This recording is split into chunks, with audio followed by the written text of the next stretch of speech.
Merry Christmas, crafty friends. I'm starting off my Christmas 2021 makes blog posts with this Let It Snow cozy winter make. And I just love this bear so much. So today I'm going to be talking a little bit about fire and ice. Hopefully you've had a chance to view the snow video and blog post that I did just before this to kind of kick off the Christmas making season. And I'm going to be referring to a few things that I talked about in there, so I'm not going to really go into a lot of detail probably in this one. You can refer to that if you want more information.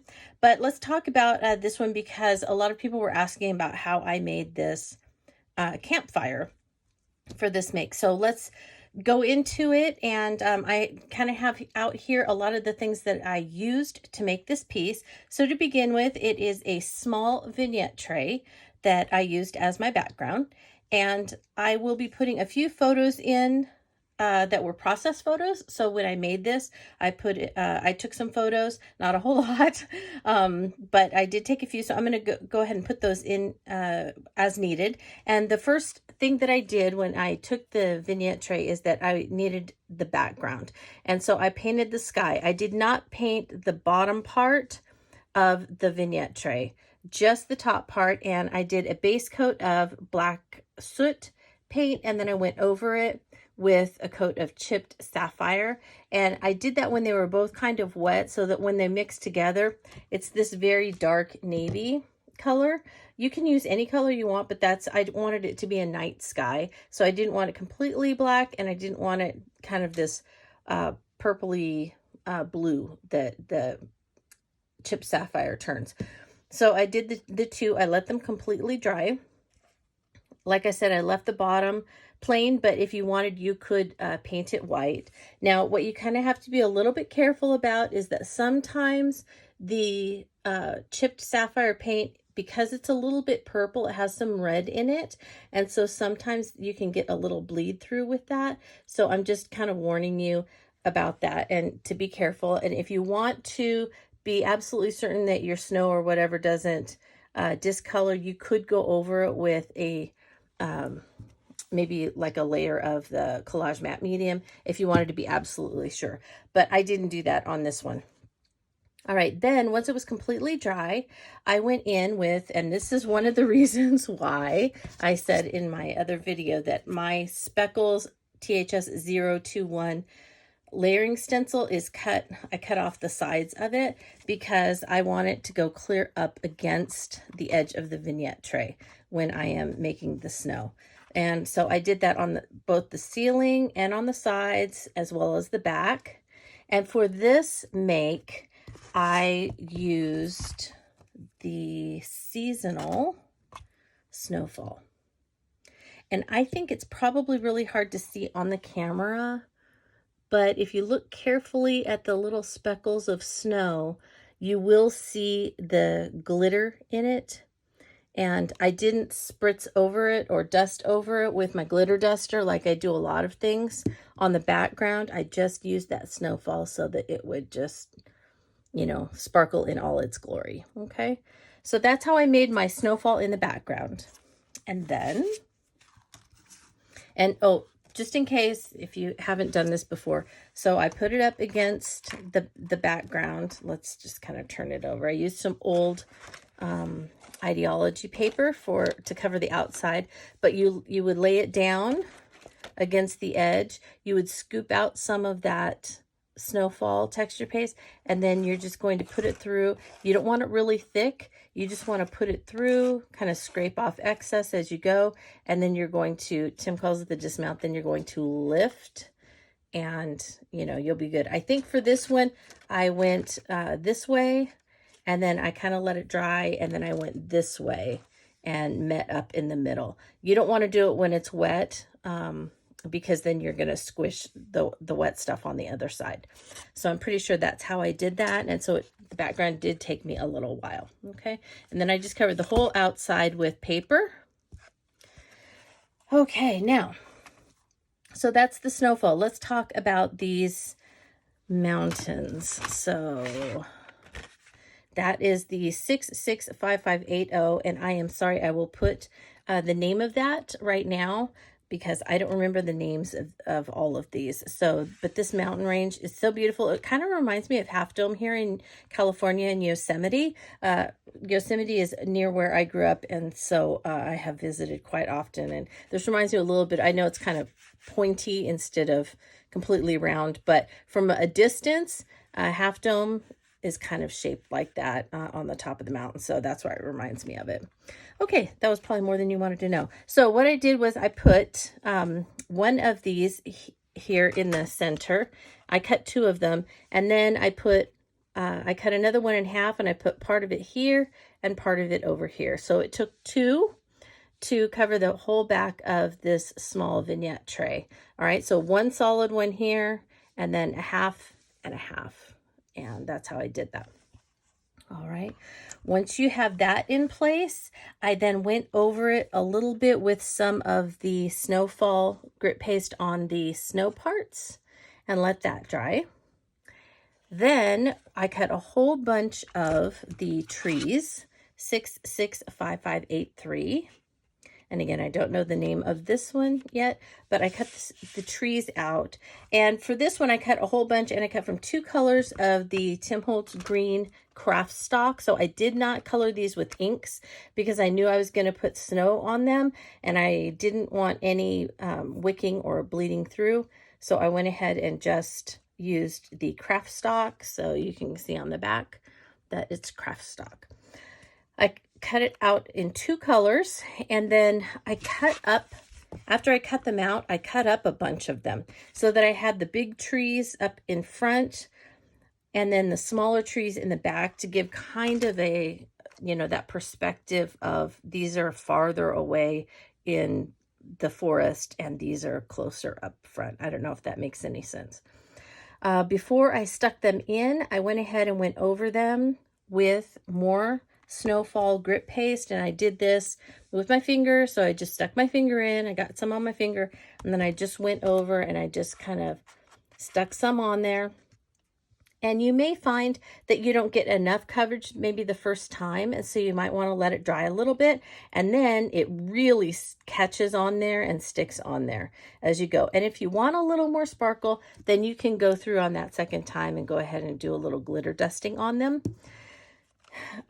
You will see down here that I do have a little bit of some, and I just cut these by hand, but I just took white cardstock and the white heavy stock, and I just kind of cut out some little areas to make, snow in the back, kind of snowy hills in the back, so that I could pop them up a little bit. And that again added a little bit more dimension to everything. Then if you look carefully, you can see that the bottom, I did paint a little bit of white paint on there. And then I took my palette knife and I used opaque texture paste, and I went kind of along the back side and then all along the bottom with the opaque texture paste. Let that dry. And I probably wouldn't do this again, but I was thinking that it would make it look like actual snow, which again, we all know if you watched my snow thing that I'm from Southern California. I'm really not sure what actual snow looks like. But I figured if I put the translucent paste on top of the opaque, and then I did some glitter dusting, that it would look kind of icy. And it kind of, I don't know. I don't really love the way that it turned out on this, but it's all right. I just moved on. Okay, now once I got all of my trees in place and popped up, and to get these to stick, I put collage medium on the bottom, and then I just held them in place kind of in some of the wet texture paste, and it pretty much, they stay in place. I didn't put anything behind them. All right, so there's nothing holding them up other than the texture paste and the collage medium. Same thing over here. There's nothing holding them up. Okay, so that should do the trick, and sometimes you have to hold them in place for a little while. All right, let's move on to the Cozy Winter dies, because then that's where we, and I'll do the fire last, because I I actually, in real life, did it last. So next, you want your bear. Now, when I was making the bear, I just used, before I start, I generally will go through and make a bunch of backgrounds just with distress spray. And so I sprayed a bunch of backgrounds and got them ready. You can see on his little scarf, you will see a little bit of shimmer, and that is because on the red background, I added a little bit of the peppermint stick mica stain, just a couple of spritzes, just to give it just a little bit of color. And there's a truck outside. I'm sure you can hear it. And then for his mug, what I used for that is, and this is a different one, but I was trying to make some backgrounds with the linen stamp by Tim Holtz. I'll put the little name right here. But I was trying to do some backgrounds, and some of them turned out okay. Some of them I spritzed way too much, like this one. But this one, I didn't wet too much, and so it kind of looked a little bit to me like that enamel wear that sometimes we have for camping. And so I used just a little piece of that one to make the mug, and cut out the heart from more of the scarf material for his little mug of hot cocoa. And then this bird and the branch, I thought, you know what, I'm going to use that branch, and that's when I got the inspiration for the fire. So I cut a whole bunch of the branch, and this is probably where I went wrong. I cut it out of stained paper, and so what ended up happening is that actually colored some of my snow because it was stained instead of distress paint.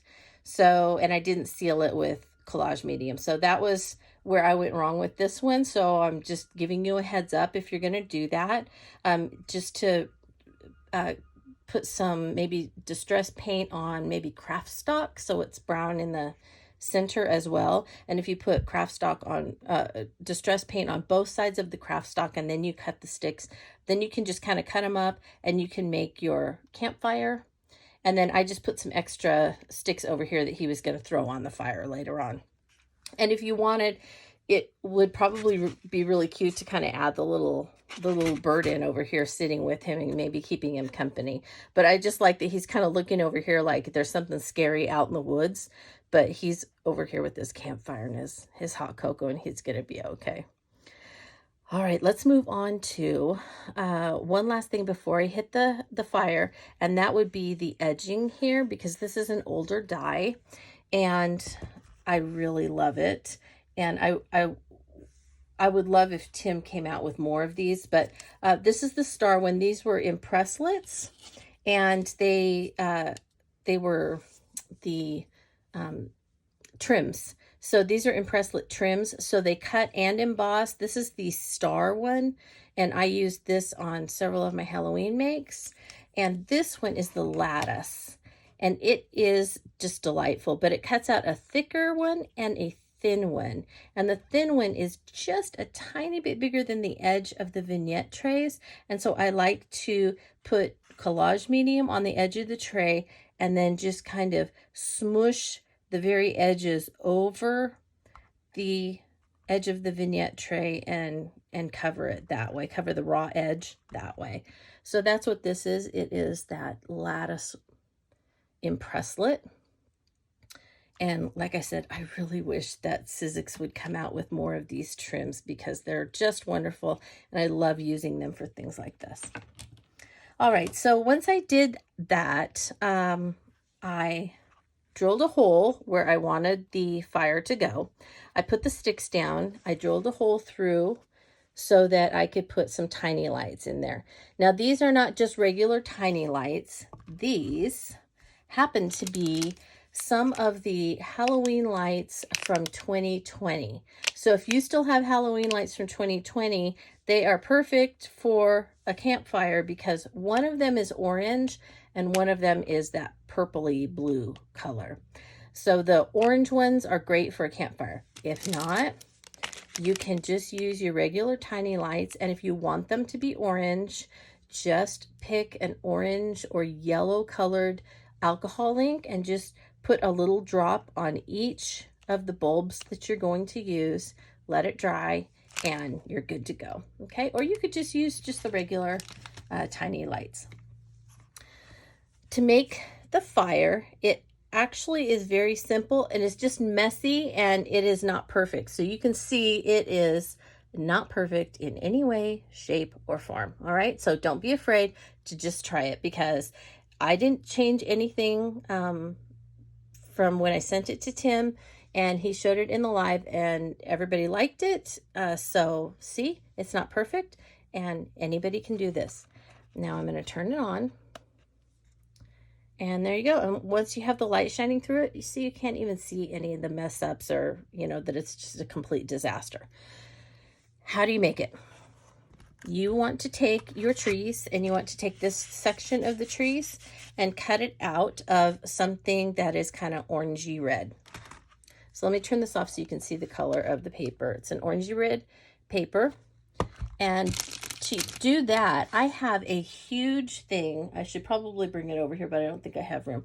I have a huge old thing. I'm not as organized as Tim, with just tons of backgrounds that I've tried that either I didn't really like for the back of a card, or I was just like making season and just trying to get color on paper, whatever it was. So I took something like this. It wasn't this one, obviously, but it was something like this that had oranges and reds on it. And then I spritzed it with some of the jack-o'-lantern mica stain and flickering candle mica stain. I also took yellow vellum and I sprayed a little flickering candle mica stain on that as well. I let them dry completely, and then I cut out several, just because I was like, well, I'm gonna mess this up, so I'm gonna cut out several. So I cut out several from this area of the trees. Just cut out a bunch of them. Once you have that cut out and you're happy with it, I'm going to put a couple of pictures in as I'm explaining this. Once you have a couple of pieces cut out and you find some that you're happy with, trim them down and then glue them with Distress Collage Medium onto the yellow vellum. All right. And then I just took my snips and I just really roughly went around and cut out around them with the yellow. Okay, so to give it some solid. And then I also just cut out some of the same tree section out of the vellum to go in the center. Okay, and you can kind of see that right there. All right, and then all I did was take and glue the vellum, and you want them to be facing both the same direction. And I just glued the sides together. That's all I did. I just glued the sides together so it was a circle, okay? Then before I glued this on, I put my lights through from the back into the front, and I'm going to put in a picture of how I just kind of rolled those lights into a circle, and I attached them with a little bit of hot glue. Just a tiny bit of hot glue. Okay, and I didn't put it on any of the lights, just I was very careful to try and just get it onto the wire to hold it in place. And once it was cool and it was in place, I went ahead and I took my little circle of the two with the paper and the vellum, and I kind of set them over the lights, kind of like a crown, if that makes any sense. So the one back here went behind and this one went in front, and I just put a whole slew of collage medium and I just kind of kept holding it and pushing it in. You can even see where it kind of folded a little bit, and I just kept holding it and pushing it in place until it dried. And then once it was dry, I went ahead and put a little more collage medium and I just stuck these down with like a poker tool or whatever, you know, or it could even be the end of a paintbrush, whatever you have, and just kind of held it down in there so that these were sticking up. And once they were dry, you can even crinkle them or move them around a little bit. But I just kind of stuck the vellum flames in there to cover up, because if you don't stick something in there, you will see all of that ball of lights in there, okay? And so you kind of want something to cover it just a little bit. So those little vellum flames are enough to cover it. All right, I'm gonna turn it back on so you can see that it was a hot mess, literally, and then you just, once you turn the lights on, you really can't see any of it, and all you see is, you know, oh, he has a little fire. Oh, there's my cat Leota. She came in to join the show. All right, and then last but not least, I added the Let It Snow, which, oh, I forgot to bring that die cut out. That is from, I think it's Winter Words. Hang on just a minute, let me get it. All right, I'm back. So here is the die that I used for the wording on this. And I really like these. The whole shadow is solid, and then the words just go right on top. So there you go. You kind of hold the solid shape and then the words that go right on top there. So it's really easy to use. Here's the Let It Snow, right like that. And again, I cut out, this is Tim Holtz White Heavy Stock, and the blue is the craft stock. And then once they were on there, that's when, if you look, you can see all the crackly goodness. You see that? And a little bit of iridescence, and that's because I smeared icicle texture paste all over the whole thing. Just completely smeared it all over it, let it dry. And then after I put it on, and once it was secure, I went over all along on the top with a little bit of opaque on the top of this. But on the Let It Snow and on the opaque, I added more of the Snowfall Distress Grip Paste so that it would look not only icy, but it would also have that just little touch of snow. And because I wanted it so precise, I used my palette knife, and I just very carefully just put a little bit where I wanted it on the words. And then on the top here, you can do the same thing, or you can just do your finger, however you want to do that. All right, and also on this, you might have noticed the shimmer on the lattice trim.